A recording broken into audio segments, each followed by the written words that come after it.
Mr. Clerk. Thank you, Mr. Chair. Before we start into the formal agenda, I'd like to ask Mr. Suzak to speak. He'd like to introduce some new staff to the committee. Oh, okay. Thank you, Mr. Chair. As a part of the agenda today, we have some presentations regarding transportation, and we've, as you know, we've had some staff turnover on the transportation side earlier in the summer, and I thought I'd just introduce and make familiar to the committee the senior staff who are on the transportation files, if you will, for the city of Coquitlam. On the transportation planning side, we have Catherine Mahorek is the city's transportation planning manager. Welcome. And Kevan Koshans is the city's new transportation planning engineer. And thank you. They will have much to do in the coming months and years on the city's strategic transportation plan, major land development, support for Evergreen, etc. On the operations side, as you know, we did a bit of a split on the transportation file earlier this year and transferred transportation operations over to the public works side. And Mr. Dan Mooney is the city's roads and traffic operations manager.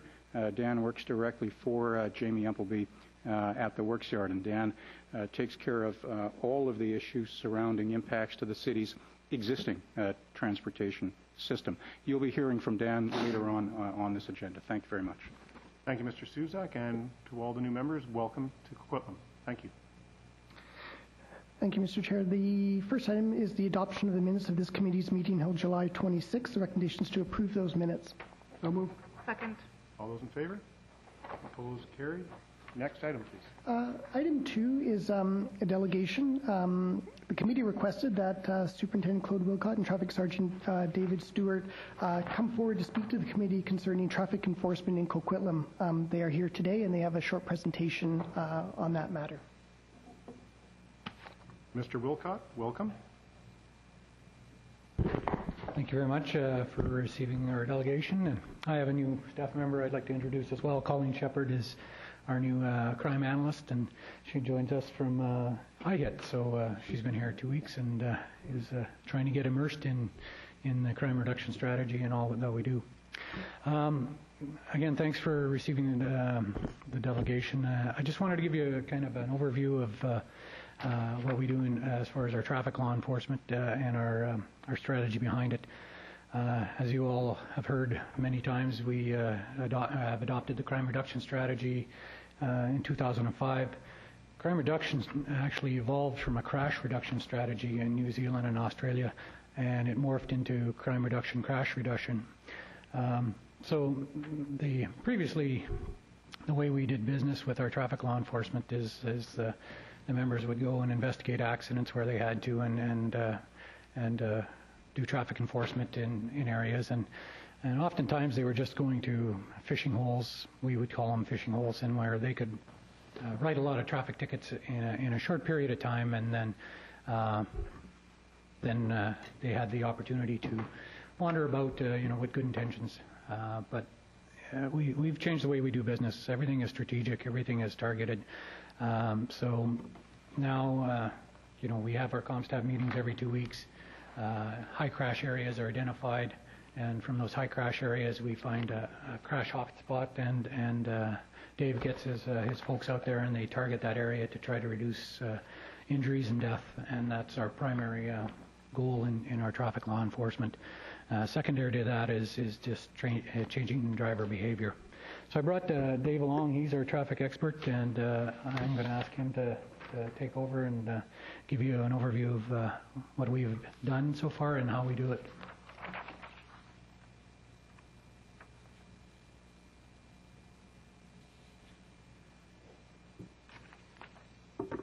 Thank you, Superintendent Wilcott.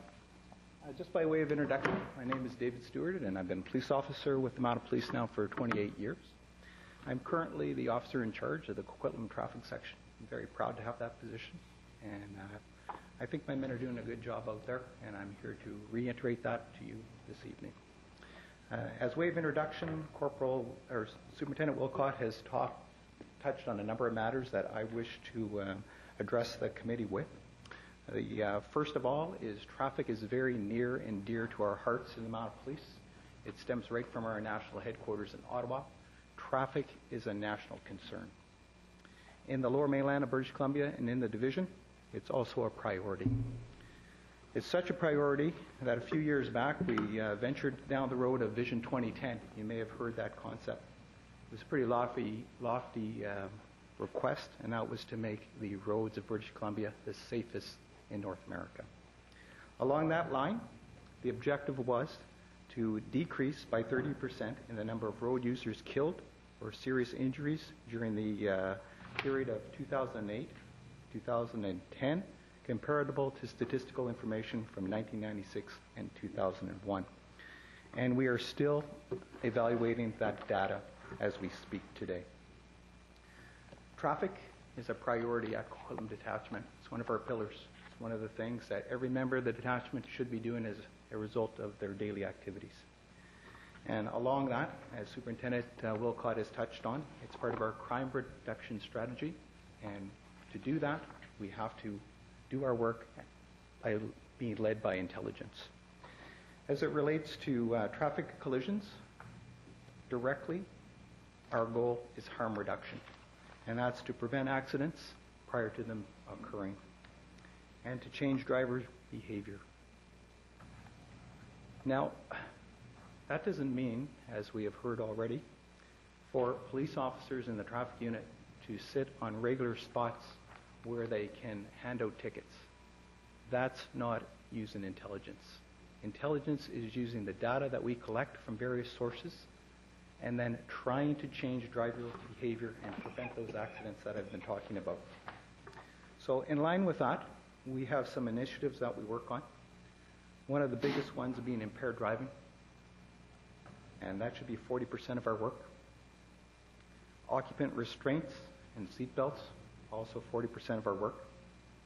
And the remainder of the following objectives making up the 100% criteria. Aggressive driving, intersections, commercial vehicles, and criminal interdiction. That's going beyond the ticket. Just because a subject gets stopped for a traffic violation doesn't mean that there's something else criminal that's not happening in that car. As you know, Coquitlam, like many of the other Lower Mainland areas, are gateways into Vancouver, and there's lots of things that are moving on our highways, and part of doing our job is also stopping criminal action, not just giving out a traffic ticket. In regards to impaired driving, this detachment has moved forward with an aggressive campaign, and we're very proud of our 2009 statistics. 423 impaired drivers were arrested in the city of Coquitlam and processed at Coquitlam Detachment. Of those, 124 were conducted by the traffic unit. Also, 685 24-hour suspensions for alcohol or drugs were issued. In recognition of that, 6 of our permanent traffic members, actually 5 and 1 member from patrol, were identified as part of the Alexis team recognition that recognizes the abilities of police officers to focus on impaired driving. One of our constables, Constable Rudy Aten, achieved all-star status, conducting more than 25 impaired investigations by himself, and in fact completed 40 impaired investigations for the year of 2009. Also, as a result of that good work, we have been recommended, the Coquitlam Traffic Unit, for 2 British Columbia Chiefs of Police recognition awards for impaired driving, both individual, like Constable Aten's work, and for our entire unit. So, looking at all those criteria, then what we do in the traffic unit is we take our collision data and we make a map. And here's an example of a map for July in 2010. And as you can see, the number of collisions that occur between 6 and 1600 or 4 p.m. in the afternoon are indicated by green. And those incidents occurring between 4 p.m. and 2 a.m., the hours that the traffic unit is on duty and working, are marked with the, if you want to call it magenta or purple, whichever your preference. I'll leave it up to you. There's a good overlay here with the martini glasses. Those are areas where our officers are working and they're detecting impaired drivers. And for this month of July, it's a very good overlay of where the collisions happened and what we did as a result of prosecuting impaired drivers at those locations. And that is our primary focus. So with that information, what we do then is we create a hotspot area, and those are represented by the yellow circles on the map. Switching down to the lower portion, July 7th to July 20th, the collision pattern that was occurring showed along the Lougheed Highway corridor, starting actually in Port Coquitlam at the area of Oxford Street and extending almost into Port Moody at Ioko Road. Also in that area was the downtown area of Port Coquitlam. It was identified that this area also, Shaughnessy and Lougheed, was a major area of concern, and that there was crime in regards to our crime reduction strategy that was occurring in the downtown Port Coquitlam area. So as a result, our circles overlapped for that period. Looking forward to the July 21st to the August 10th statistical information, you can see that the yellow circle represented for the traffic hotspot was entirely along that corridor from Port Coquitlam, Oxford Street, again to Ioko Road, approximately in Port Moody. During that time, my officers targeted that area, and you're talking a 2-week reporting, I think it's maybe 3-week reporting period from July till August the 10th. 3, wasn't it? It was a 3. And so the officers went out there from the traffic unit and they worked in that area, and 65 violations were detected within the traffic hotspot area. Also, there were 6 impaired drivers that were brought in, and 13 alcohol-related 24-hour suspensions, 1 drug-related 24-hour suspension, and 1 12-hour suspension issued to a new driver. Also, in reference to the July 21st to August 10th map, the red circle area, which was identified as a hotspot for property-related crime, the officers of the traffic unit also worked in there and compiled another 11 violations in that area.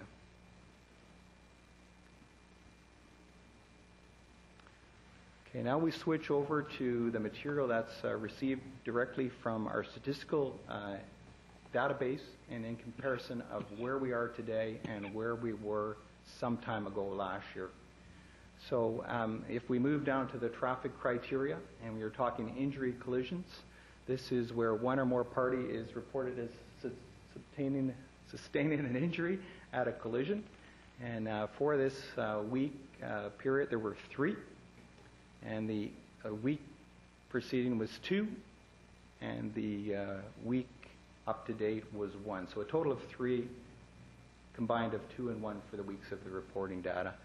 The significant change is if you look to date in August 2009 to where we are in August 2010, there's a reduction from 315 injury collisions to 217 injury collisions. That's a significant decrease of approximately 50%. And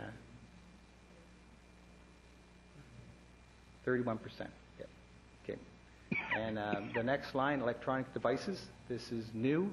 This is where we're monitoring distracted drivers. And so this was brand new this year. It came in with new legislation in regards to cell phones and texting while you're operating a vehicle. And we projected that initially there would be self-discipline in this area. And unfortunately, that's not the case. We targeted for approximately 20 contacts with the public per month. And at this time, we have already come to 388, so almost 400 for the year so far. And we only started recording that information in approximately June. So we're kind of over the top in that area. And it's an area that concerns us greatly because when we're not out there doing other initiatives like impaired driving, we find that distracted driving is one of the major causes to collisions. In reference to the 24-hour suspension category, we're down a little bit in that area. I think maybe there's been a wake-up call to the community, and I think that's based on what we did in 2009, where we were so aggressive with impaired driving, the message was sent to the public that if you drive in Coquitlam, you're going to get stopped and you're going to get prosecuted for impaired driving. So our overall enforcement for 24-hour suspensions is down. The crashes with injuries, last year in 2009, we had 2 fatal collisions and 1 serious injury accident that were all investigated by the traffic unit in particular. And at this year, at this time, we only have 1 serious accident. So as a result of the members out there doing their daily activities, concentrating on the initiatives, we're seeing a reduction in crashes with injuries. And the impaired driving category, at this time last year, we were 220. And again, at this time this year, we're at 196. So we're again right on target of where we want to be, focusing on impaired driving as one of the primary deterrents in regards to changing driving behavior. Okay, this shows from March till August 2010, and it shows a reduction. If you follow the graphs along, it shows a reduction of the overall crashes. And would you like to say anything on this? Also, the reduction in the injury crashes, overall collision injury crashes. Thank you. Moving right along. Our next slide will be. Okay, this is in comparison to other detachments in the Lower Mainland as to where we sit in regards to our enforcement. And the bottom bar shows the color coding of the violations that we look at. And across the board, you can see that Coquitlam is ranking pretty high. And again, when we focus on speeding, that's not just sitting at one location. That's sitting at locations that are prone to accidents occurring. So near intersections where people are speeding up to beat that last light, or they are just in a hurry. And the last slide here in our little presentation, or I believe it's the last slide, is the comparison of our unit members as to what our unit members are doing in regards to enforcement versus other detachments in the Lower Mainland.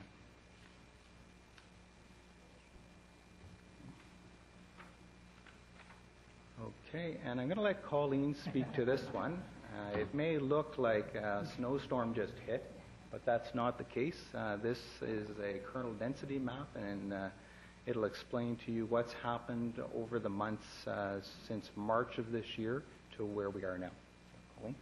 Just the last 6 months. Colleen, can we have you up to the mic because it's being webcast? It's just the last 6 months, a kernel density map, basically showing the number of collisions sort of per unit area, so you can see where the hot spots are. It's actually kind of hard to see on the overhead, but there are dots where we had injury collisions overlaid on top of that.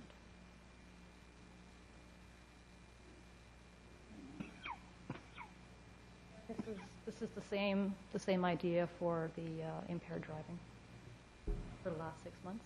Yep. Thank you. Yep.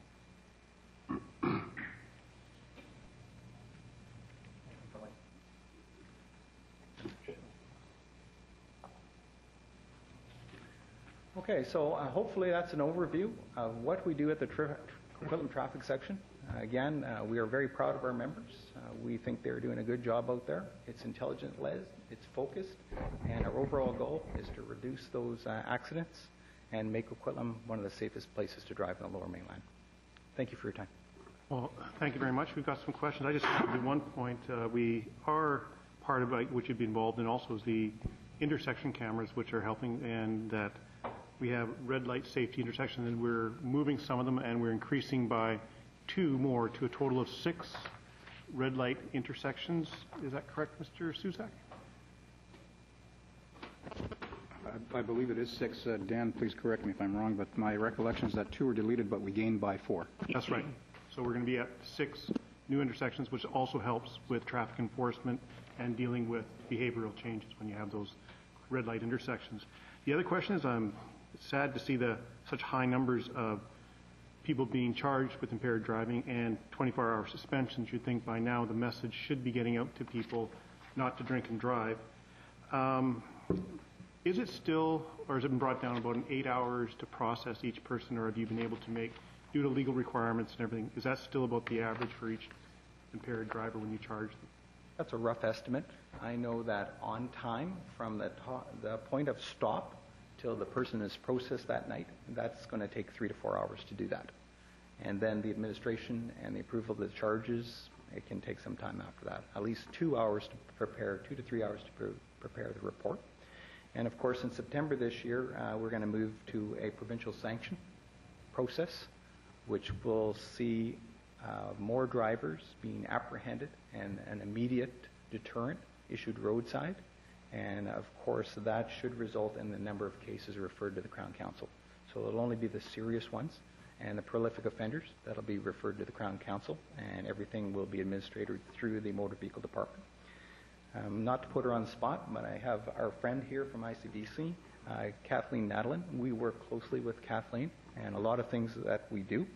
One of the things that we do, and I didn't touch on it, was the actual enforcement of other statutes.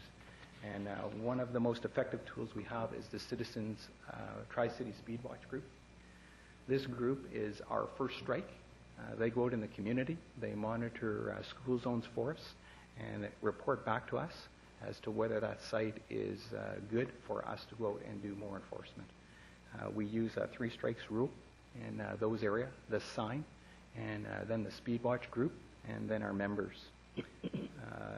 They also check intersections for us and take away some of the complaint volume that we receive in the office, so that our members are free to focus on the impaired driving and the other initiatives. Where we stand right now today, if you want to look at ticket numbers, and when I stand here and tell you about ticket numbers, I'm not proud that we give out a lot of tickets. If we were doing our job effectively, everybody would be driving and we wouldn't have to issue a ticket. But where we stand today is in 2009, for the total year, we were just under 5,000 tickets that were issued by members of Coquitlam Detachment, 4,964. In 2010, at this current time, 3,828 from January to June. I'd like to pay a bit of a tribute here to Superintendent Wilcott by staffing our traffic section. In 2009, our membership in the traffic section, due to a number of issues, sick time, paternity, maternity, long-term ODS time, we worked with approximately 7 members throughout the year. This year, as a commitment by the detachment commander, our resources have increased dramatically from where they were last year. And I think that goes along with a priority of what traffic is for this detachment, the detachment commanders, and for this community at large. Well, I thank you, Superintendent Wilcott. That's good to hear. I want to point out with the time, how much time, when you take 423 charges for impaired, how much time that takes away from other enforcement by your officers not being available on the road, just not for traffic enforcement, but any other type of ability in that time, and how that has an impact on your ability to go out there and do that. Because when you look at potentially 8 hours by 423, that's a lot of time being taken off by procedural issues. And so I think you guys are doing a good job. I thank you for the information. We have questions coming up. Councillor Sikora. Thank you very much. I'm delighted to hear that the traffic section has been beefed up, and I know that there's been probably some sickness or whatever there was in the traffic department, because certainly there wasn't, you still have 15 officers in the traffic department? Or how many is there now? The overall unit strength is 18 members. There's 18? three supervisors and 15 traffic positions. Of those positions right now, there are 10 that are occupied. But also, all of Coquitlam's a hot spot. There's no two ways about it. We've now got to a point where every street, especially the main streets, are a raceway. And I mean a racetrack, where and I must say to the engineering department, when you go on Austin Avenue, there's only one sign between Mariner and North Road as far as the speed limit is concerned. One little sign. Now, is that sufficient? I don't think so. Is there any in Coma Lake? I haven't seen any. So I think it's some of the fault might lie with the city. but certainly, we also here buy Kentucky Fried Chicken. The other day I just about got wiped out totally. The fact is that I'm in a lane and I'm going to go towards the bank and make a right-hand turn to where I live. Lo and behold, it's a good thing that I looked to the right. There's a guy just racing right by me that went right straight through, didn't even pay attention to the right-hand lane turn. And there's hundreds of those people a day in there. I mean, I live here right in this area and drive a lot in Coquitlam on a daily basis. I'm probably in most streets than most of the cars are. And to me, I think that it's a situation the other day. On a Saturday, one of the firefighters' sons got into bad accident. Guy ran a red light to Poirier and Austin. Guess what? Just before that, there's 4 young gentlemen in a car with a car decorated convertible, made a U-turn at about 50 kilometers an hour right in the intersection of Poirier and Austin Avenue. I mean, these are the kind of habits that are forming here in the city. And the other day, I was going to the coffee shop in the morning where I have coffee with the boys in the morning. A guy decided that I wasn't going fast enough, so he's going to pass me on Austin Avenue on the left-hand side, on oncoming traffic. And just over the cross, there's cars coming towards him. So, I mean, and then you get a call from somebody, like a lady that called me, who was from Tacoma. She was visiting her parents, and she called me because the parents knew me quite well, and her windows were broken in the car. And there was blood splattered all over the seats and everything else. They phoned in. Nobody attended. Well, DNA. That's what I said. Certainly there was DNA on the seats. There, nobody attended. Just gave her file number. And she was really shocked. She said, our police force would never do that. Now I'm only going by what the people are saying. Okay? Mayfair Industrial Park. I mean, they're unhappy there because, as a matter of fact, a lot of businessmen there are saying, we don't support B&Es anymore. Why should we? Nobody comes out. So, the crime reduction by that alone will come down. And I guess probably as far as I feel that the fact is maybe some of these traffic people are on the crime reduction and are not paying attention to the traffic or what's happening. But I can tell you something, that our city, the residents in the city are disturbed with the amount of speeding that there's. You go down up Mariner, up Como, up Austin, up Brunette Avenue, you name it. You'll catch them going 90 and 100 kilometers an hour. Thank you for your comments. And I think what I would like to tell you about that situation is that's the way we did it, old business lines, okay? There are not enough policemen in this detachment or in this RCMP force to monitor the driving behavior of every motorist in this community. We just can't do it. We have a small group. That group needs to be focused and it needs to be intelligent-led. And as we started at the beginning of our presentation, is if we use the old methods of sitting on the corner, you've mentioned an area of Mariner Way, to issue tickets there, then what is the criteria? Are we here to give out tickets? Or are we here to change driving behavior? When you look at a collision area that's occurring, for instance, Como Lake and Poirier, if we work that intersection, that's going to have the biggest impact of preventing incidents happening at that location. On Mariner Way, the traffic is going to go down that hill, it's a downgrade, above the speed limit. Yeah, and it happens every day, and for us to sit there and monitor that area where there are no collisions, in my honest opinion, is not using good intelligence and data to change driving behavior. Just don't have the resources and the manpower, and that's not a cop-out to monitor every driver every minute of the day, like you're suggesting, sir. We have to be intelligence-led. Yeah. There has to be a criteria. If the goal is to give out tickets, we could do that. That's not changing driver behavior. When you look at collisions, impaired collisions, where there's death, grievous bodily harm, people off the job, wages lost, huge claims, settlements through ICBC, it makes perfect sense to work the areas where the collisions occur, and that's what we're doing. Yeah, some of those areas, we're never going to change them, sir. On Mariner Way, it's going to be, we could sit out there all day and hand out tickets like we're handing out candy to children.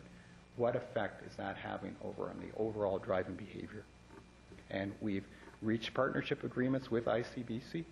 One of them has been mentioned here in regards to red light and traffic intersections. Another one has been speed reader boards, setting them up, notifying motorists of what their speed is in those areas, and hoping that they are cognizant to look down at their speedometer and realize that they're over that speed limit and adjust their speed accordingly. Yeah, and also, I'll say this publicly. The fact is that unless I call the superintendent, there's a follow-up and some action. If you don't phone him, it doesn't matter who you call, there's no follow-up, there's no action. That's incorrect, sir.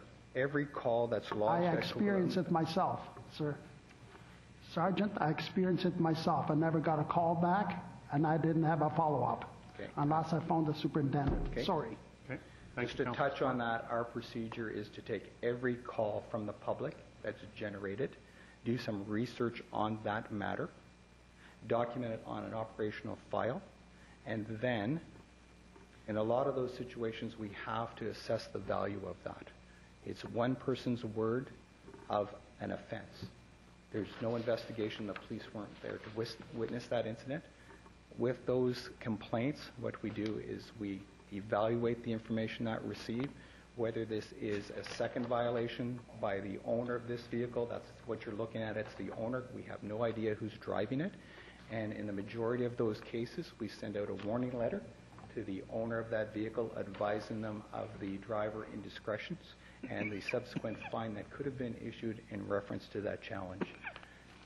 When we receive complaints from the public, if the matter it's a compounding fact, then we would ask the person to come into the police station, give a statement, and then go out and issue a traffic ticket for that offense. The problem being when most people call the detachment, they're upset at the time, they want immediate action, they don't want to go to court on the matter years or months down the roadway. So we have to have an effective tool for dealing with those type of complaints. The way we have chose to deal with it is through a warning letter. It's the same procedure we use with the Tri-City Speed Watch group. They generate over 1,000 contacts with the public for driver misbehavior or driver behavior.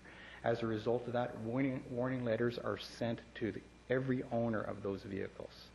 That's a huge undertaking by a volunteer group and the support staff of the RCMP detachment in a clerical role. Thank you. Councillor Lynch. Thanks, Sergeant Stewart, and good to see you again. I have a couple of questions. First one has to do with the 24-hour reduction, the suspension reduction. And I was wondering, there's been a change in legislation on the alcohol content charges. Has that affected the way that you've been doing enforcement, or has it made a higher workload, or has it impacted on the statistics at all? That's still in the program. Is just being an initiative. The contact date for the new provincial traffic sanctions, they're called, is not effective until the middle of September. I believe 20th of September is the target date. And so with that, the processing of impaired driver and that time criteria of 8 hours, which was indicated, should be depleted, making our resources more available to do more work in the hours that they're on the road. Okay, thanks.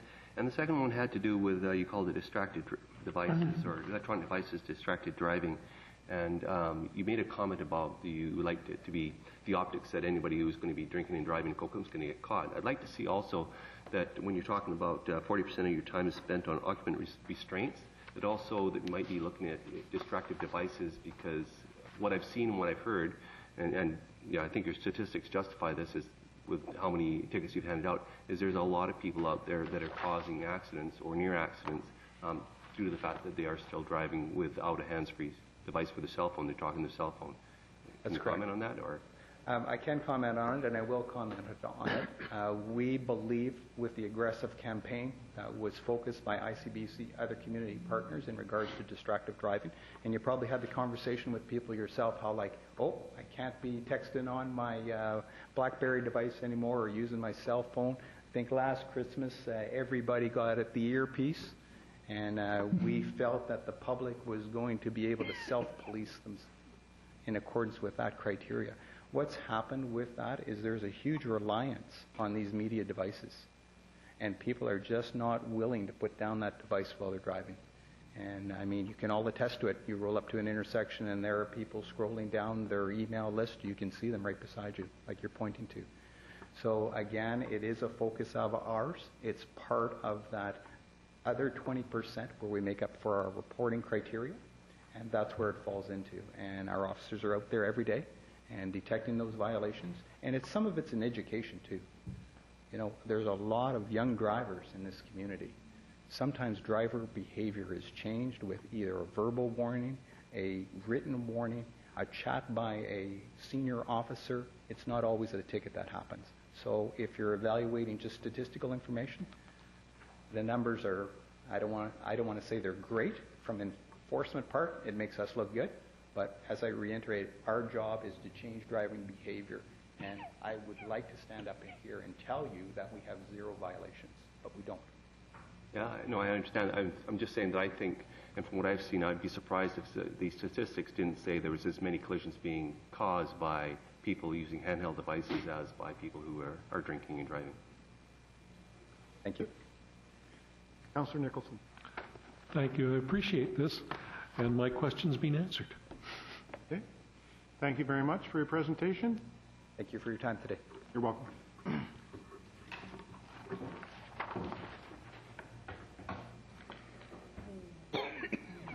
Next item, Mr. Gilbert. Thank you, Mr. Chair. The next item also concerns traffic. This is a Traffic Safety Technical Working Group report, and the recommendation is that Council direct staff to report back on an annual basis the activities, accomplishments, and upcoming work plans of this technical working group as described within the report before you. We have a presentation from staff. Mr. Mooney, welcome. Thank you, Chairman and members of the committee. I'm here before you today just to introduce the Traffic Safety Technical Working Group. This is not a new initiative for Coquitlam as much as it is a revitalization, a re-implementation, building on what Sergeant Stewart talked about, working together with Public Works and other partners from ICBC, the School District 43, the RCMP, trying to work together to build on the 3 E's of traffic safety. This is engineering being the first E. That's kind of the design, build, and maintain, typically done by engineering and public works, but it could be the Ministry of Transportation, highways, Coast Mountain Bus, and others. Education is the second E, and that's to inform or sell and remind the publics about the new legislation, about the impacts and consequences of their actions. Again, typically School District 43 and ICBC are the people that help facilitate that education component. And then finally is E is the enforcement, and that's to reinforce and to hold accountable and to have some consequences for those that don't participate in the expected behaviors that we want to see, and that's typically again led by the RCMP.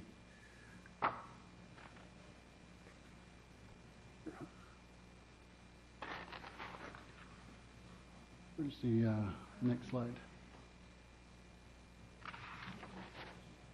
Oh, thank you.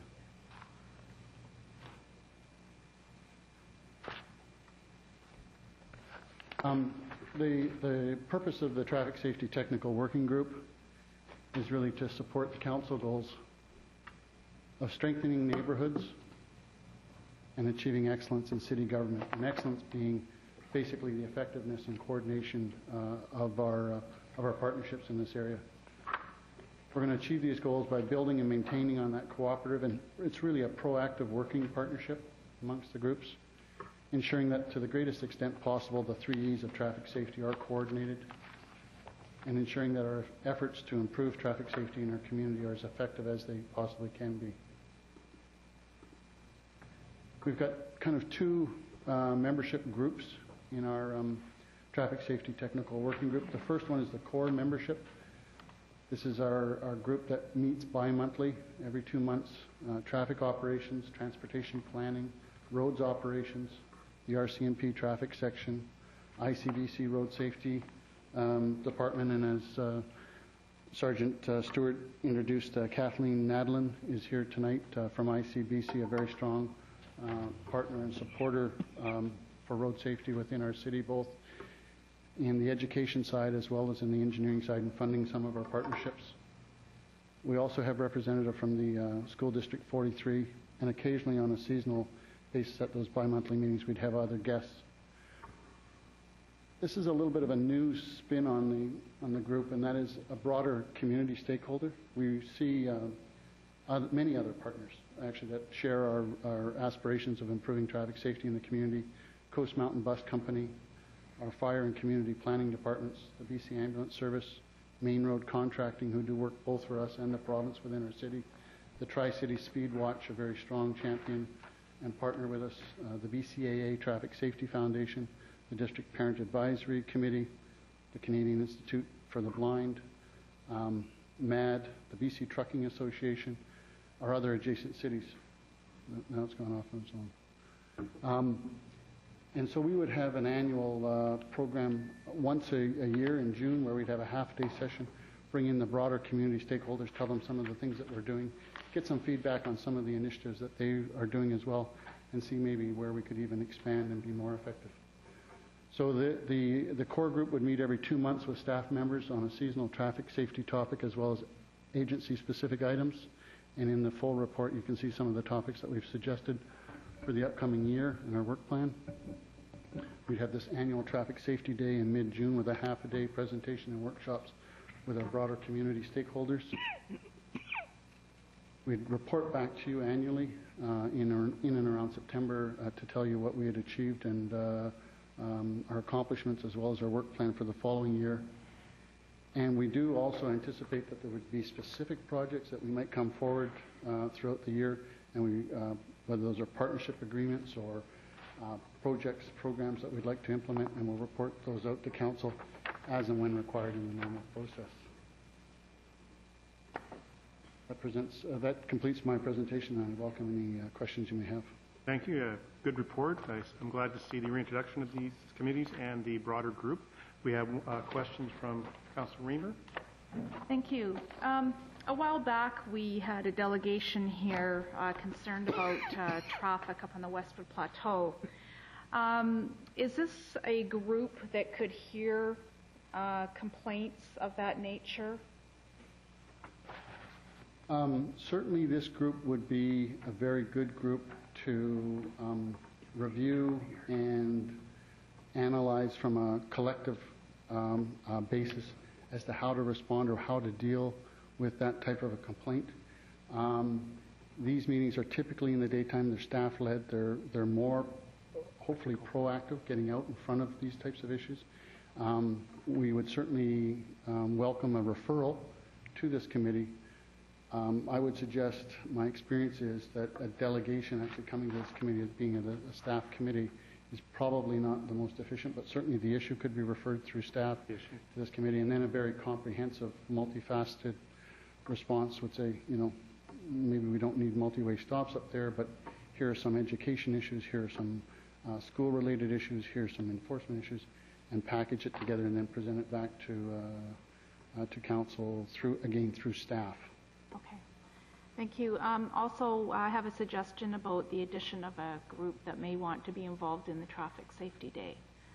Do you want to hear that right now? We would welcome that. When I put the list together, I think versions 1, 2, and 3 just built on the group, and I think there are many others that we would welcome, and certainly welcome it now or at a later time.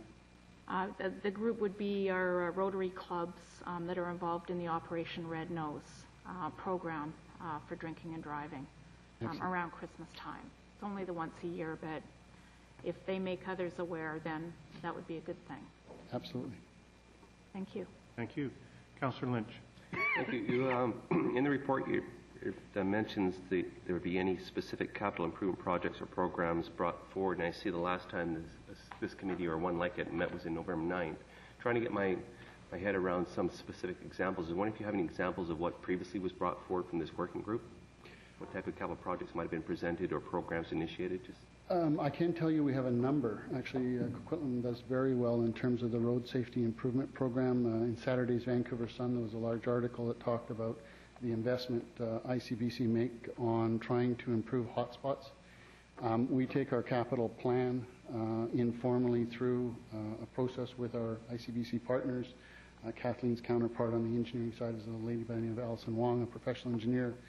and we present to her our capital plan and corridors, intersections that we are looking at improving, and we have many cases where we've secured additional funding from ICBC to address those. In fact, one of the intersections specified in Saturday Sun was the intersection of Guilford Drive and Johnson, where a left turn bay was installed. ICBC made a contribution, and it's a business case by them. They are only interested in investing where they get their return. I think it was $40,000, and they estimate they've saved about $150,000 in their claims. So those are the types of partnerships that we've done, and we have done since November 2009 when this committee met. We've continued to work those, but this committee specifically would look at trying to make sure that we're pursuing every one of those possible opportunities. We're not letting anything go by that either we are going to do without funding or that we didn't do for lack of funding when they were prepared to commit funding for it. Okay. Would traffic calming be one of the issues this working group would be considering? I believe traffic calming and our current traffic calming policy needs to be revisited and reviewed. I see it as part of our transportation strategic plan, and I have had personal experience in other cities where traffic calming has had contributions from ICBC, but again, they look at them as a strictly business case. They look on a return for their investment, and as the article said, they don't typically do a lot of advertising or promotions. They also accept that ultimately drivers are responsible for their behavior, regardless of the road and the road condition. We can make things better, but ultimately it's the driver that is going to make the difference. So the short answer is yes, traffic calming would be part of that. Thank you. Okay. Councillor Sikora. Thank you very much. How many of these people that you're recommending live in Coquitlam? In terms of the core membership? Yeah, these top 8 or 10 names that you have here, how many of them live in Coquitlam? I don't know that the answer to the question. They were selected not for their residency, but for where they work and what their involvement is within the within the organizations and agencies that they represent. So they could be people that live in other municipalities, come here at 8 o'clock in the morning, leave at 4:30, and that's the end. That's what I'm aiming at, Yes, they could be. Yeah. They may not reside in Coquitlam, as I don't. See, for instance, you got the sector treasurer for the school board. I can't see where he fits into something like this. I can see maybe a superintendent of the schools or something like that. But again, all we're creating a bureaucracy again. This gigantic bureaucracy. Everything that comes up in the city hall has to have a bureaucracy attached to it that just keeps climbing and climbing. We have meetings upon meetings upon meetings. To me, very simple.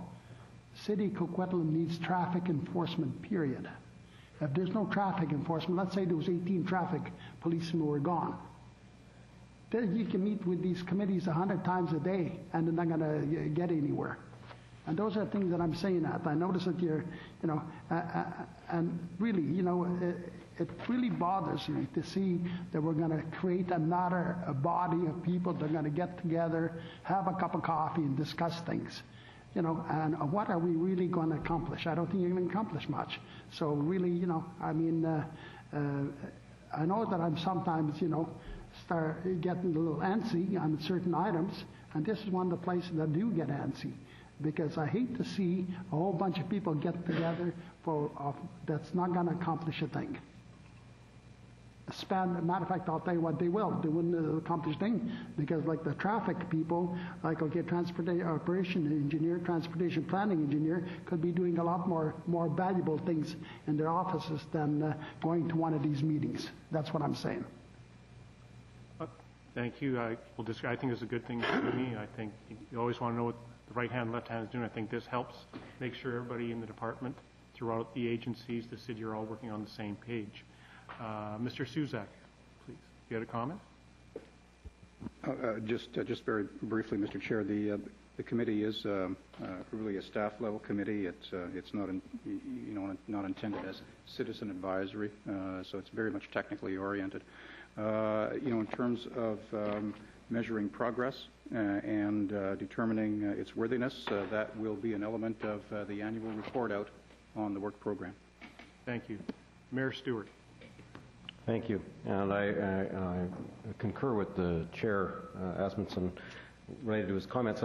I'm looking back to some examples. I think I really value, despite the comments earlier, I really value the school district's involvement here, for example, because I think that the school safety, the traffic safety of children on their way to school is one of the big issues that we're grappling with as a city, and certainly the school board faces the same thing, DPAC faces the same thing.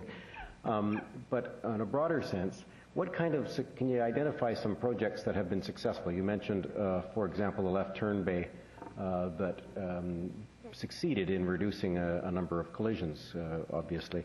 I've spoken with Kathleen Adeline before. I know of some of these, but can you give a couple of examples of traffic safety improvement that we've engaged in, perhaps with ICBC's contributions, that has saved collisions? And clearly it would be obvious, I guess, from the statistical point of view, that we've been able to save collisions in the same way that if we managed to enforce traffic regulations and reduce collisions. Can we point to some specific improvements? A limited number within the city of Coquitlam, being that I've just been here a few months, but I can certainly say that things like traffic signal outages during power outages. Traffic signals now have LED traffic lights and are able to fairly easily be run during a power outage with a backup battery power supply.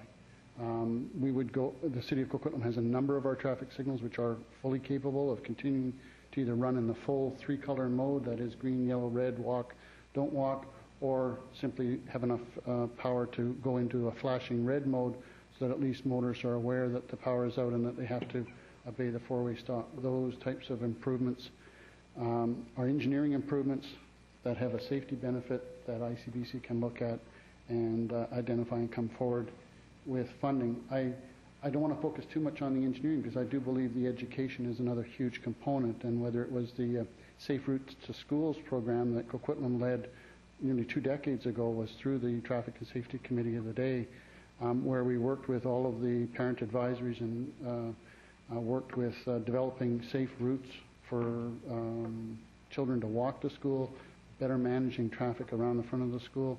The recent walkability study that was completed, I believe, would be an excellent fit for this technical working group. We just implemented the Stream 1 improvements over this past summer.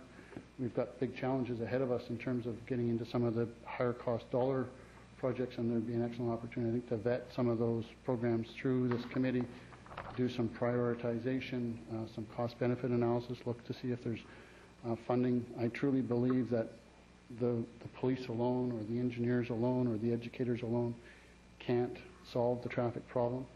We need to work together cooperatively. We need to have the same message. The legislation is changing everything from the electronic devices to the limits for impairment, and we need to educate the public.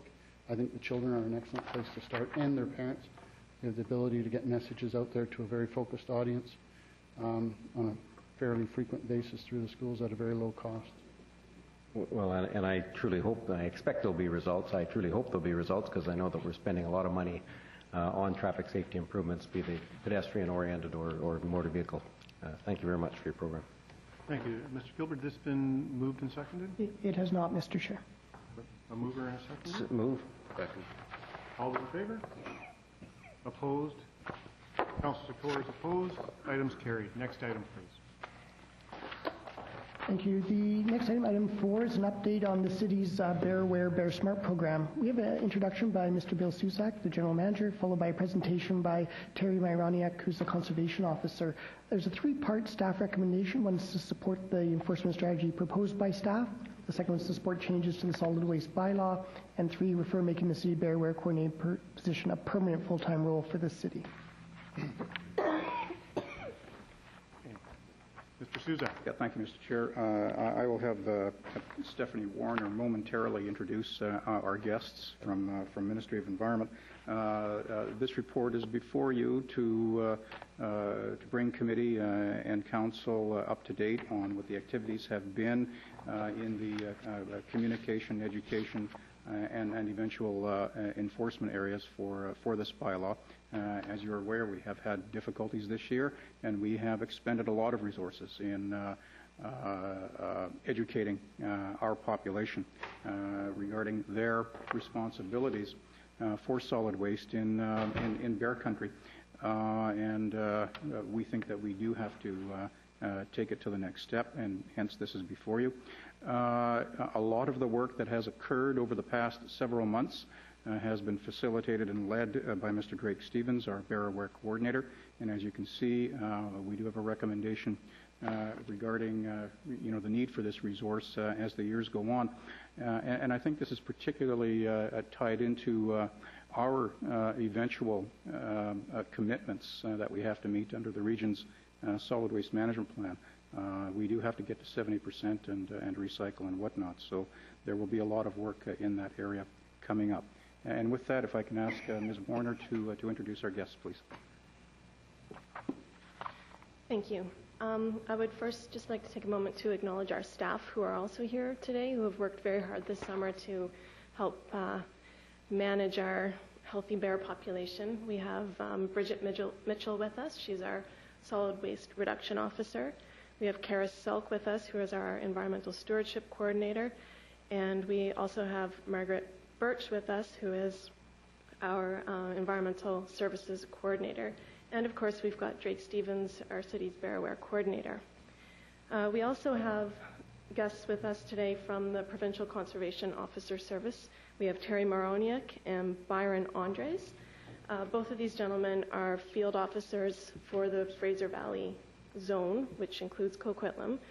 Terry, in particular, has worked for years extensively in Coquitlam and within the Tri-Cities. And he works very closely with Drake Stevens, our Bear Aware coordinator.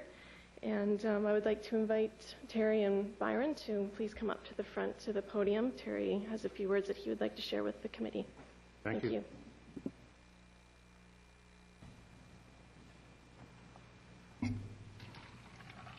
Welcome, Terry.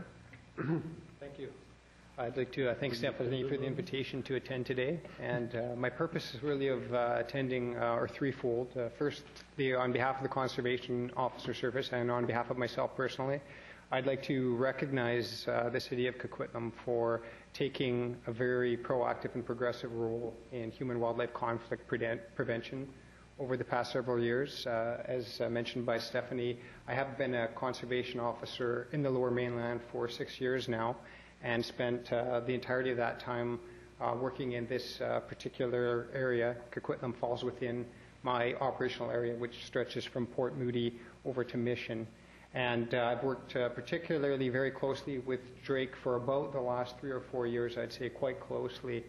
During that time, I've seen Coquitlam really stand up and stand out amongst the surrounding communities, taking a leadership role with respect to preventative measures on conflict management and conflict prevention with wildlife, particularly bears. And I think I'd like to at this time recognize Drake Stevens for his efforts. I think Drake has been a driving force for a lot of the change. And Drake's efforts I can speak to firsthand. I've worked with him in the field. I've seen Drake's interaction with the public, and I've received independent feedback from the public regarding Drake's efforts as well. So I think Coquitlam should be proud to have an ambassador such as Drake representing the city, and as well you should be proud of yourselves for taking the initiative that you have to be progressive in the way that Coquitlam has, and really stepped up to take the responsibility to the citizens. In the past, a lot of, I guess, the media attention with respect to bear management in urban areas was really focused at the Conservation Officer Service shooting bears. Bears are near and dear to people's hearts for many reasons, But I think in the past the story was more often about the conservation officer service killing bears than it was really touching on the root of the issue, which always is attractant management. Bears don't come into our communities, and they don't come into Coquitlam, into our residential areas, because without reason. It's always about food, a food source for them.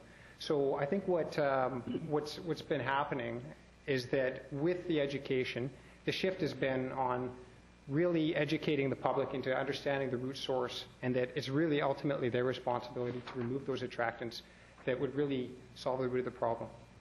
Nature, there's an expression that nature abhors a vacuum. Basically what, how I would like to apply that to this is with bear biology, if there's a vacancy in a habitat, a bear will move it in. So the Conservation Officer Service could spend the entirety of our resources removing bears, relocating bears, and trying to eliminate them from our residential areas. But as long as there's attractants and something to pull them in, that bear will just be replaced by another bear and another bear and another bear.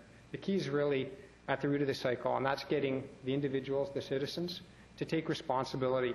And Coquitlam's measures, particularly in the last 2 years with some of your changes to your bylaw and your solid waste management practices, has really, really focused in on that root cause, and particularly the efforts of Drake Stevens with respect to the education, I think has been key. And I'd like to caution you about looking at statistics when it comes to bear sightings, for example, to see if your program's been effective or not.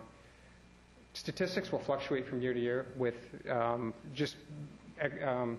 I guess environmental conditions would be one of them. But as well, when you look at just even the public education process, the more education the people and your residents have, the more likely are going to be aware of what number to call when they see a bear. So just because you may not necessarily see sightings dropping in Coquitlam or hear incidents, don't be fooled into thinking that what you're moving towards isn't having positive effects. I can speak firsthand on my own experience, anecdotally, from what I've observed. I'm seeing, even just driving through communities, a marked improvement in just the amount of garbage that I'm seeing left out the night before, and as well just in the amount of bears that I have to interact with, and in a lot of cases the behavior. A particular example would be the Westwood Plateau, which was probably 6 years ago, potentially one of our bigger hotspots in the Lower Mainland. It's been significantly better, and I know a lot of the reason for that is the proactive education that's gone on in that particular community. So again, I'd like to congratulate and applaud Coquitlam for being proactive and being a leader in this regard. I'd also like to give recognition to Drake Stevens for his tireless efforts. And I'd like to close with really encouraging Coquitlam to carry on with the path that you've been taking. I know that by leading by example, and some of the surrounding communities, particularly to the east, Maple Ridge and Mission, are feeling, I think, that they're being, outshone by the example that's been set in Coquitlam and the Tri-Cities, and they're bumping up their programs as well, is the information that I've been receiving recently. So it is definitely a good path to be on, and I'd like to encourage you to continue that path. And as well, I guess a final thought, going back down to the accountability at the root level with the citizen, I think probably the next step, and where we're almost there with some of the changes that have been made, is to really hold the people accountable at the root for their actions. And I think that would naturally come with ensuring that you're able to show consequences and show that there's an ability to enforce some of the bylaws. And I think that that would be probably the final missing key. And I use that loosely because I know there have been some efforts, but I'd encourage you to support that action as well. And finally, I think that as well, there's a desire by the public for this. The general public, like I've mentioned, I think wants to take responsibility, and I think it's natural for the public to take responsibility for the environment. And I think that, as a result of that, they would be very pleased with the path that city's taken as well, and be proud to be part of a community that has taken the environment so seriously in that regard. Thank you. Well, thank you for your comments. It's appreciated. We've taken this step. Drake Stevens has been to this council push for us to become a bear aware community. We adopted the bear aware. We are working towards the bear aware certificate. We still have a ways to go. I'd say we're probably about halfway along that road. I think the other issue is we're talking about safety. Safety for the public, safety for the bear. And just doing simple things like removing the garbage attractions, keeping it inside, putting it out in the morning. There's a lot of simple things you can do that reduces that attraction, that interaction, the safety for both humans and bears. We've come a long way in that area, but we still have a ways to go in that point. So I have some questions. Councillor Sikora. Not to the officer, but I'm certainly going to want to speak to a number, the engineering department, or maybe the officer can answer. When are the bears start hibernating? What month of the year? Well, that changes. Yeah, it's difficult to. It changes from year to year. Typically, we'll see a reduction in activity in October. However, in areas where there's attractants like garbage and non-natural food sources that are available year-round, we're seeing patterns where we'll have some of our more habituated bears not even go into their dormancy period. So, I guess to be accurate, sometimes it doesn't even happen. Okay, thank you. Okay, Councillor Reid. Thank you. My question goes just a little bit diverse of your conversation that we're having up here. As the provincial officer in this area, where is the nearest wildlife rescue center? By Wildlife Rescue Center, what specifically? We have a couple different facilities in our area. Tell me what they are and where they are. Okay. In Langley, there's a facility called Critter Care that has assisted by taking in orphan cubs in the past. Right.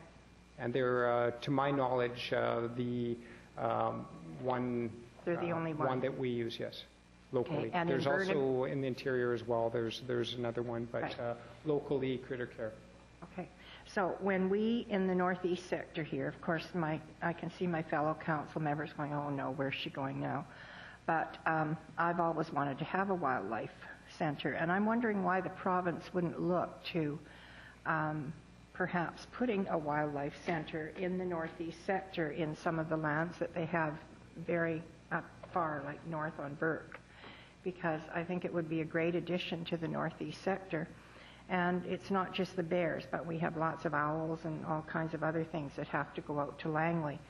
So when you capture bears and you can't relocate them, you go out to Critter Care, they sort of hang out there for the evening and wine and dine, and then you move them on somewhere else? Or what do you do when you capture them and try and relocate them? Where do you keep them?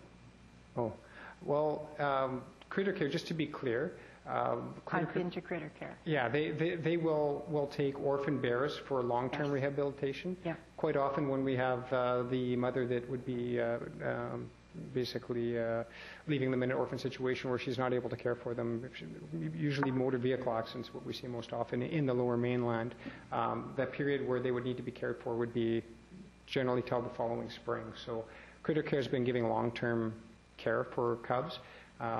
If you're discussing or asking about where we would temporarily keep them prior to relocation, usually the best thing for the bears at that point is to have them in a quiet place where they're not disturbed to recover from the drug, which is typically what we'll do. And we do have a good quiet facility that I'd rather not publicly discuss where it is, but it's been working fairly well for us.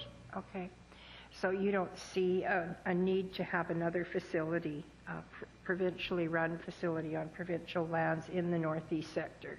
Again, I probably wouldn't be the best person to speak to that. Our biologists and our environmental stewardship section are involved with permitting of rehab facilities, and that really wouldn't be appropriate for me to speculate on that question. And my last question is, I quite often get calls from people, because I'm supposed to be the doggy person, so I guess I'm the bear person too, but complaining that bears are being shot unnecessarily, and they wonder where all the money from the bear parts are going. So for some reason, there's a perception that the bears are being killed and that the body parts and that are being sold. Can you put that to bed once and for all? Yeah, no, that's just simply not true. No. And that's basically what I've said, but they just don't seem to want to believe me. No, I mean, we go to great extents to avoid having to kill bears. That's definitely the worst part of my job, And unfortunately, there are some occasions where we have to do it simply for public safety, and there's no other alternative. But what I can say is no, certainly there's no sale parts. Thank you very much. Thank you, Terry. Thank you very much for coming. Thank you. Thanks. We have a mover and a seconder for this item? I'll move it. Second. All those in favor? Opposed? Carried. Next item, please. Next item, item 5, concerns the Integrated Liquid Waste and Resource Management Plan of Metro Vancouver. We have an introduction by Mr. Bill Suzak, the General Manager. Just prior to proceeding. Just before that. I'm just going to excuse myself for perceived conflict of interest concerning real estate transactions. Okay. Thank you. Mr. Suzak, we'll wait till Councillor Reamer is left. Business. Okay. Mr. Suzak, go Thank ahead. you, Mr. Chair. This management plan is the second of two very significant strategic level management plans from Metro Vancouver on the engineering side, if you will, for this year. The other plan I'm referring to, of course, is the solid waste plan, which is now with the Minister, and we have done our work. This is the second plan of that nature, and Metro Vancouver is asking member municipalities to specifically endorse the municipal actions covered in the plan. And we do that through the recommendations of this report. We can assure Council that we are comfortable with the municipal commitments that we as Coquitlam have to live up to during the course of this plan. There are, however, other issues which are written into the plan as Metro Vancouver commitments, and we feel that it is important to comment on those issues because ultimately they could have some cost implication. We want to point those issues out to committee.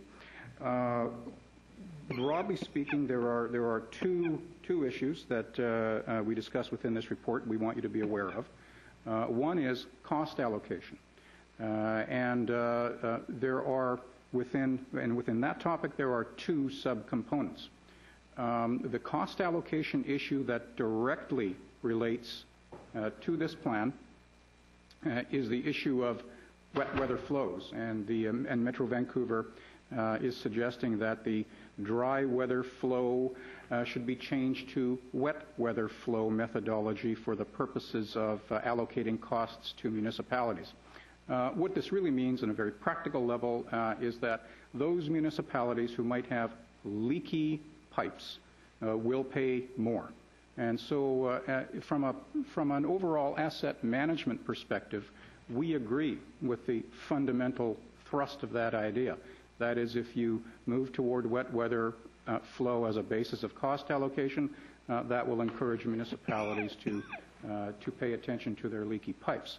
And as I say, we agree with that on a philosophical or overall asset management level. But there are some practical issues that we are a little concerned with. Member municipalities really don't know exactly what that means to their sewer utilities on a cost basis. For example, a very small change in flows at the GVRD level, say 1 or 2% shifts between municipalities, for all we know, might actually turn out to be a 10 or a 20% shift at the local municipal level. And we feel it is important that this issue be very thoroughly vetted with financial modeling and whatnot before we commit to that direction. There are some practical issues involved too, in that the flow measurement technology is not necessarily as accurate as it needs to be in order to practically move toward this cost allocation. So that is the cost allocation issue with respect specifically to the plan. Committee and Council also need to be aware that there is another cost allocation related to the plan but not specific to the plan that is under discussion at the Metro level, and that is potentially a very significant change to cost allocation to member municipalities as it relates to future secondary sewage upgrades that must occur either on both on the North Shore and in the Vancouver sewer region.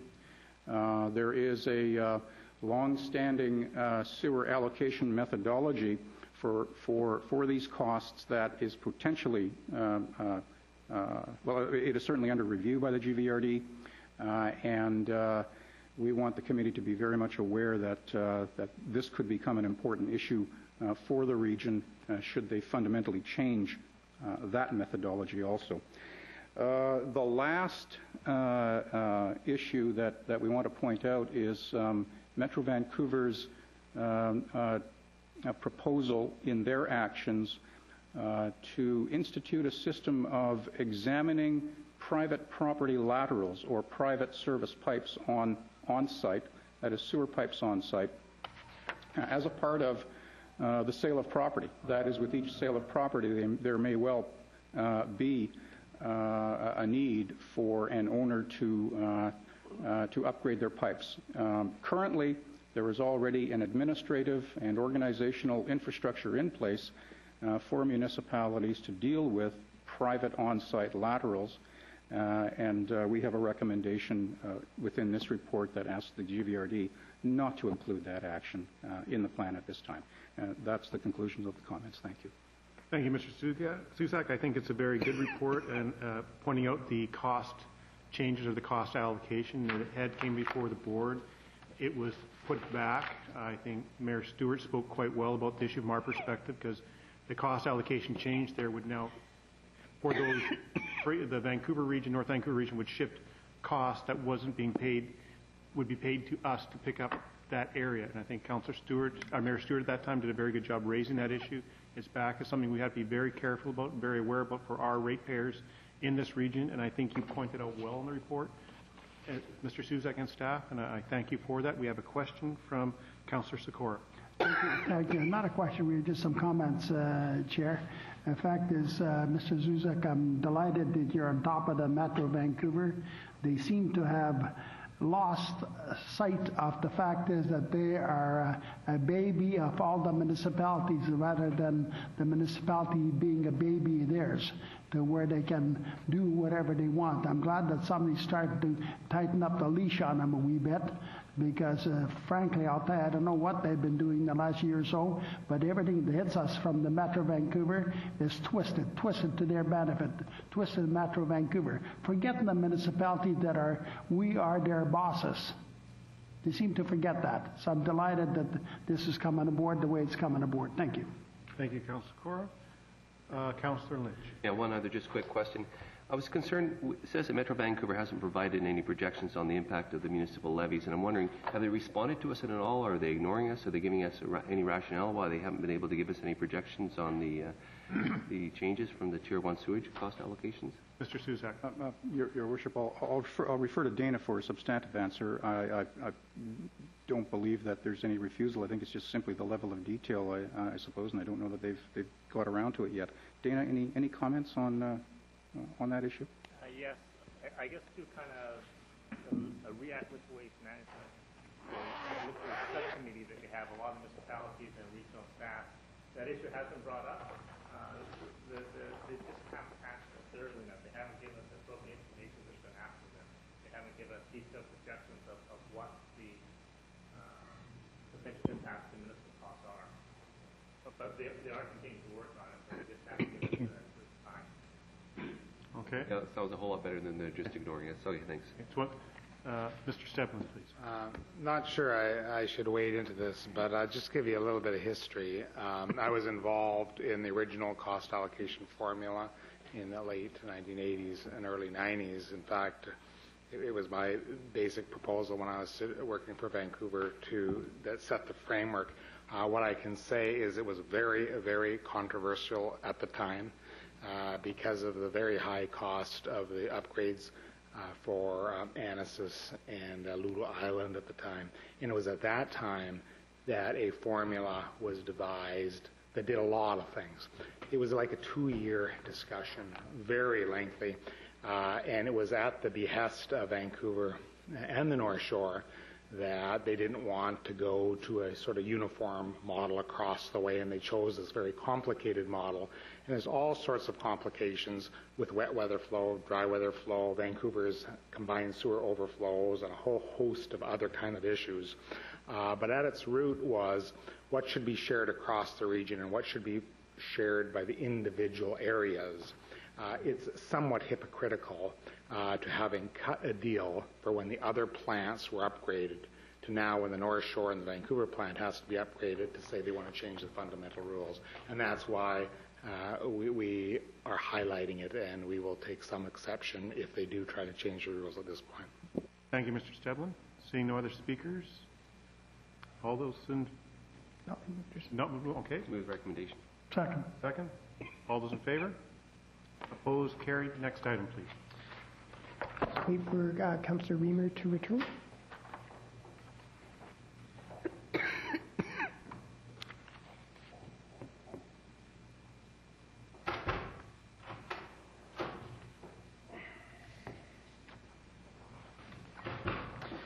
Thank you. Item 6 concerns corporate climate action and the energy management progress report. We have an introduction by Mr. Suzak, the general manager. We have a 5-part recommendation from staff, which directs staff to do a number of things, including refer the city's position to the budget process and support the resolution passed by the District of North Vancouver. Thank you, Mr. Suzak. Yeah, I'll be very brief.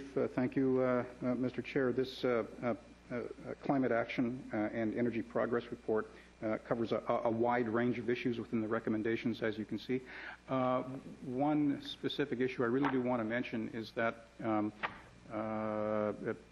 since we have had an energy manager on staff, the city has been saving approximately $150,000 annually through the work of that position, and that is doing energy audits on all of our facilities, finding more efficient ways to utilize the energy that is supplied for our corporate operations. So I just wanted to be very clear that that is a position that's working out very well for us, and we are open to any questions.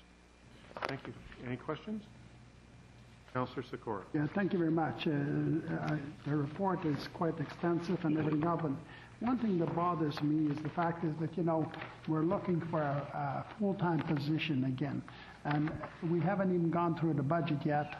We haven't even discussed the first day of the budget. And already I noticed that today was full of new bodies around, and that really bothers me. The fact is, I know that they're... Councillor Sikora, this position is being referred to the budget process? Yeah, and those positions I understand. So, even at budget time, I'll have a hard time supporting this because of what the budget is going to be. It seems like it's going to be very, very extensive and expensive to the taxpayers, this community, and we may have a problem, okay? So, I just can't support it at this time. Okay, thank you. I like the part about the North Vancouver's resolution. My concern with the corporate climate action is the Pacific Carbon Trust, the money that we have to put into that and not coming back to municipalities. I like what North Vancouver is saying is their resolution is saying that a separate trust where it goes in for that municipality, and that money then would be funded to do more carbon reduction work within the city. That I can support. The other part about this that I think is what we face and the other fastest growing cities face is a greater difficulty at achieving our carbon reduction because we are going to be faster growing regions and we are going to have a larger footprint. So it's a very big challenge for us to meet this, and we may be paying into this carbon offset for a period of years. And so that's why I think if we're going to do this, the North End option makes the most sense going forward. Thank you. Seeing no other comments, says it's been moved. Can we have this moved? So moved. Second. All those in favor? Opposed? Carried. Next item, please. Opposed by Councillor Sikora. Opposed by Councillor Sikora. Sorry. Item 7 relates to the environmental assessment review for the proposed Evergreen Line Rapid Transit Project. We have an introduction by Mr. Maurice Gravel, the General Manager of Strategic Initiatives, followed by a presentation by Ms. Stephanie Warner, who's the Manager of Environmental Services. The staff recommendations to Council for the report, including the issues, concerns, and commentaries providing attachment 1 to the BC Environmental Assessment Office for response and clarification by the Ministry of Transportation Infrastructure. Mr. Gravel? To the Chair, this report provides comments assembled by our City of Coquitlam staff in response to the application by MOT for an environmental assessment certificate for the proposed Evergreen Line Rapid Transit Project. The formal 60-day public comment period mandated by the EAO office commenced June 30th and closed August 29th of 2010. Now, there was a lot of people and staff involved in this review, and our Environmental Services Division played a major role in the preparation of our response to the BC Environmental Office in Victoria. And as such, Stephanie Warner, the Environmental Services Manager, will provide a brief, short summary of our submission to committee. Ms. Warner. Thank you.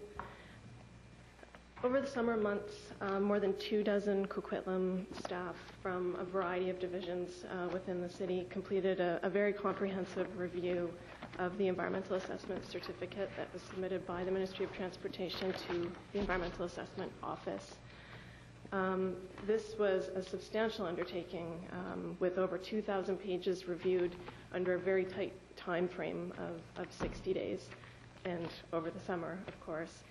So I would like to thank those staff who worked very diligently to help ensure that we met our deadline for the public comment period. And of course, our comments did go forward to the EAO within that time frame, subject to endorsement by Coquitlam Council. So we do have more opportunity to discuss this project. We have a couple of staff, including myself, who do sit on an advisory committee, and we will continue through the process to sit on that advisory committee. For large projects such as the Evergreen Line, the environmental assessment process allows for an evaluation of the potential environmental effects of a project, but it also includes the economic, social, heritage, and health effects throughout the duration of the project construction and then also its long-term operation. Through this process, onus is placed on the project proponent to assess these impacts and also identify mitigation measures to any of the effects and also the concerns that are raised by the public and First Nations groups who may be affected by the project that's proposed. And subject to that review, the Minister of Environment, as the lead decision maker, in consultation or in partnership with one other minister, and for this project that would be the Minister of Community and Rural Development, will review the entire application and the mitigation measures that are put forward by the proponent and make a decision whether or not the project will go through. Based on our staff review, we do not see any substantive barriers to the project going forward in Coquitlam. We did identify a few issues that remain outstanding that we will look to the project proponent to address, and we will also, as I said earlier, have the opportunity to further discuss these issues through the advisory committee that a couple of our staff are members of. I would like to call attention to two comments in this report that we have identified that we do need to resolve. Under the agricultural assessment, this would be Chapter 8 in Attachment 1. The first comment is misquoted and indicates a requirement for tree replacement at 1-to-1 for landscape and 2-for-1 for forest. That is not an accurate statement. We will be clarifying that to the EA. The second general comment underneath that one is the one that is the accurate statement. So just if you would like to flag that one, we will be addressing that. And there is one minor typo that we did find under Section 12, Air Quality Assessments. We indicate Vancouver, the Health Authority, and Health Canada are the authorities for air quality. That should read Metro Vancouver, and we will be also clarifying that to the Environmental Assessment Office. And that concludes my brief overview. Well, Mr. Suzak, through Stephanie, I think, and all staff, I think does a very good job here. You found more than a few, I think. You've got a lot of comments here. I went through them all. A very well done job by all staff, making sure that the concerns and detailed, quite detailed, of what needs to be responded back to us within that assessment. So for a very short time frame and the pressure and the amount of documentation that staff went through, I just want to thank you for a very good job and a job well done. Thank you. Seeing no other questions, do I have a mover for this item? So moved. Second? All those in favor? Opposed? Carried. Thank you. Mr. Chair, that's the last formal item on the agenda. Move adjournment? So moved. Second. All those in favor? Thank you. We're done.